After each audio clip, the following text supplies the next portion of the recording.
70 বোতল ফেন্সিডিল সহ এক যুবককে গ্রেপ্তার করল জঙ্গিপুর পুলিশ জেলার অন্তর্গত শামশেরগঞ্জ থানার পুলিশ। সোমবার রাতে শামশেরগঞ্জের বাসুদেবপুর বাসস্ট্যান্ড সংলগ্ন এলাকা থেকে গ্রেপ্তার করা হয় তাকে। পুলিশ জানিয়েছে ধৃত ওই যুবকের নাম মোহাম্মদ নাসির আলী। তার বাড়ি সুতি থানার বদনা এলাকায়।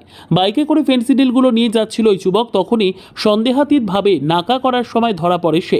মঙ্গলবার ধৃত যুবককে আদালতে পাঠানো হয়। ফেন্সিডিল কারবারের সঙ্গে আর কেউ জড়িত রয়েছে কিনা তা খতিয়ে দেখা হচ্ছে শামশেরগঞ্জ থানার পুলিশের পক্ষ থেকে।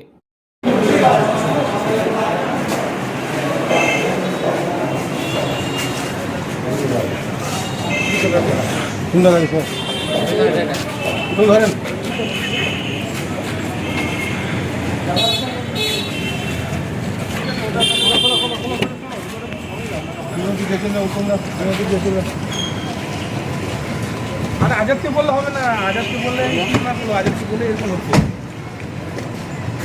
প্রবাদ না, আমি প্রবাদকে বলবো না, আমি তোমাকে বলেছিলাম, ওটা তোমাকে বলেছিলাম তো ফার্স্টে।